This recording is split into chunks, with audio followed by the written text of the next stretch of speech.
And so Ahsoka Tano's first series comes to a close with the Jedi, the Witch, and the Warlord. Yes, yes, yes. And she ends in pretty much total defeat. Yes, yes, yes, yes. But she's still very smug about it all, and folds her hands and gets an approving but somewhat troubled look from the ghost of her old master Anakin at the end. Yes, yes, yes. Well, that's more than Luke Skywalker got, so, you know. This was terrible. Nothing was going to save the show. It was pretty bad going through, and by the halfway mark, you know, it's, oh boy. It's so basically, yes, Ahsoka is trapped in the other galaxy. Oh boy, that sets up the next season, huh? Yeah. Which, hey, what about Balin, the only interesting character in there other than the droid? Well, yeah, what about him? Sadly, Ray Stevens passed away, so he will not be reprising the role. No, they didn't kill him off or anything.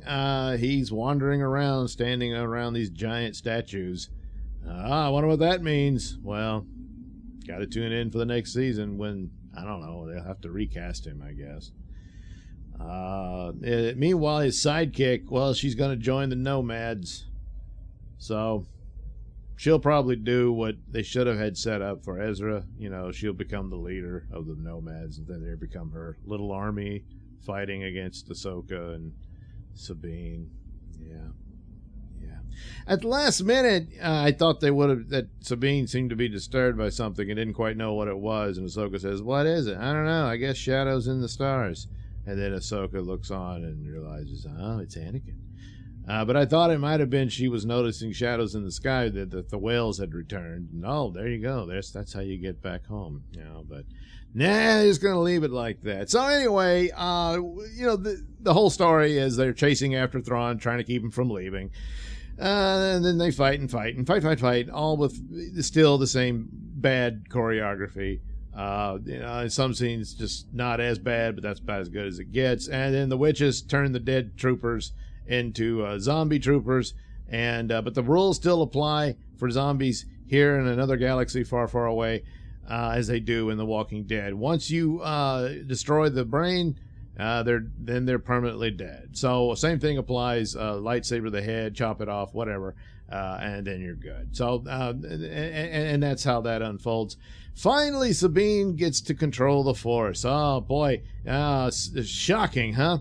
So she's about to be killed by one of the zombie troopers, and so she reaches out to her lightsaber, and it reacts, and she gets it, and she kills the zombie. So that in and of itself, which no doubt about it, is a mistake for her to be a Jedi. She was a Mandalorian. That was good enough.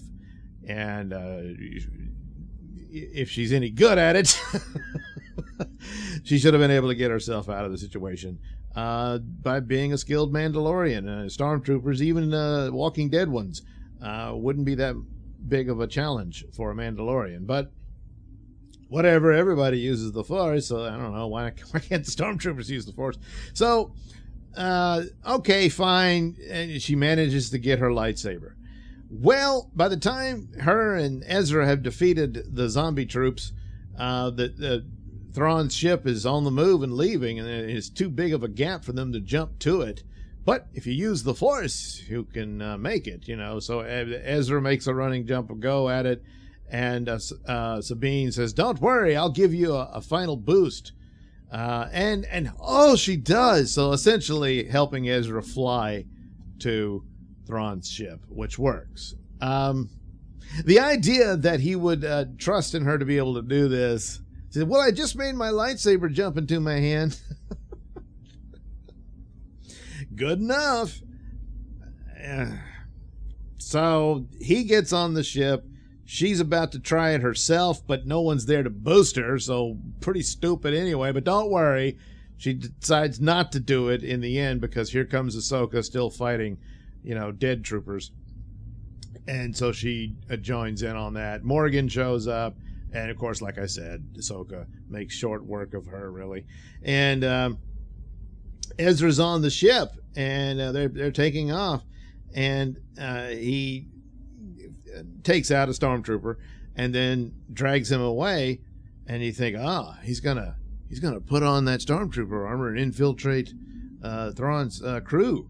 Yeah, you would think that. You would, but you'd be wrong. So yeah, Thrawn gets away. He does a little taunting of Ahsoka. She gets on the shuttle, which Huang repaired. They did get attacked by 2 TIE fighters, but then the TIE fighters fly right into the shuttle and are completely destroyed. The shuttle is damaged, but hey, they're able to repair it to chase after Thrawn's ship. But it's still pretty damaged, so it couldn't keep up and make it into the hyperspace jump to tag along, so they're stuck. So there you go, and Thrawn says, well, it's a pity we didn't get to meet face to face, Ahsoka, but victory's mine this day. And off he goes and all that. And so they go back to the turtles, It's like, well, what are you going to do? And then there's Anakin's ghost and all that stuff. Well, Thrawn makes it back to the other galaxy, and he's got his witches with him, and oh boy, there's all this cargo he loaded. What does it mean? And then that's their little final scene. Then over at the Republic fleet, here comes a mysterious Imperial shuttle. But it's got red markings on it and all that. Who is it? It lands and it opens, and out comes the stormtrooper. And Syndulla's there, because, she wasn't court-martialed or anything, because Leia said, it's all right. So the stormtrooper pulls his helmet off, and it's Ezra. And I gotta hand it, Syndulla has more of an emotional reaction just in her face after seeing her long-departed friend returned than Sabine did, and that's the big reveal scene of him that the whole show was building up to. Yeah. But then that's because Winstead can act, You just got to give her something that's worth a crap. And, well, they didn't. So there he is. Did he bother to try to infiltrate Thrawn? Nah. He stole a shuttle and left. Did he try to, at least do something to try to keep him there, sabotage the ship so, he doesn't get away? Nah. And Thrawn's guys don't even notice. Hey, some guy took a shuttle and left. Oh, well, well, it was an old one anyway. I don't know. So there you go. Season 2 will be all about Ahsoka trying to get back, but then the mysteries of, this other planet and the big statues with a new Balin, I guess. I don't know. And then Shin Hati being upset because her new daddy abandoned her. So, oh boy, is she going to be pissed, huh? Well, I don't know that I'll ever know, because this is it. Star Wars has had more than enough time to get their act together. And just a little bit. I mean, whether or not the highly dubious option of retconning it through the world between worlds and all that. There's all kind of ways you could do that and make a narrative and explore other possibilities in some manner of saving face, if that's what all they're concerned about. But in the meantime, you needed just decent stories. Think through your plots and setups. Missed opportunity after missed opportunity just in this context alone, just for this series, of all the things they could have done for these characters. Didn't even lift a finger for it. Just lazy slap job stuff in a prettier looking environment or what have you. It was superior to Kenobi, which stunned me how bad that looked. It was Kenobi, for God's sakes, but this one had a little better approach, at least as far as that goes. That's it. Just astoundingly bad. And if this is, let's say they did. The World Between Worlds showed the other whole sequel trilogy is off in another reality, and we're changing things and all that sort of crap. But this would be the level of writing and storytelling, such that it is. The witches. What's that about? They don't know, and who cares? There's nothing here. So they had plenty of time to at least do that. They did. I've had several shows now, from Boba Fett to Kenobi to Mando 3, and now this. And they're terrible. So, that's it. Unless a new crew comes in or something, I don't know. I don't know what other crap they're going to dump on D Plus or whatever.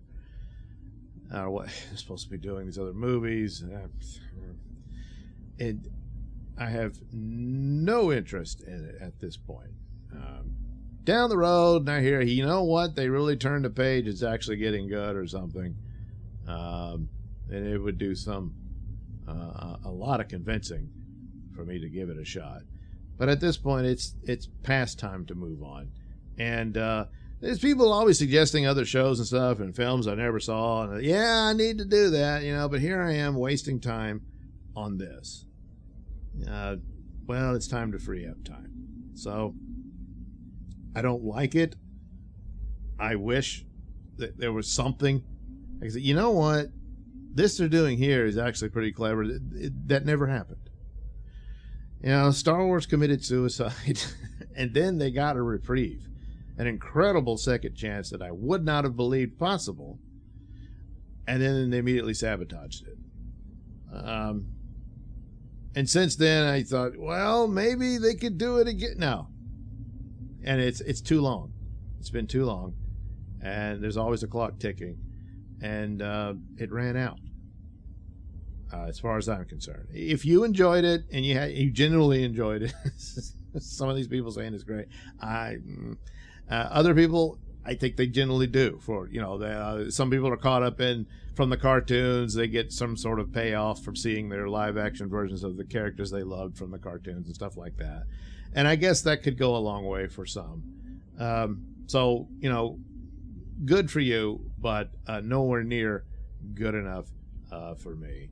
So, yeah, that's it. That's where it ends, in a giant Space Wells fart. Yeah. Oh well. I'll just, I don't know, find something else.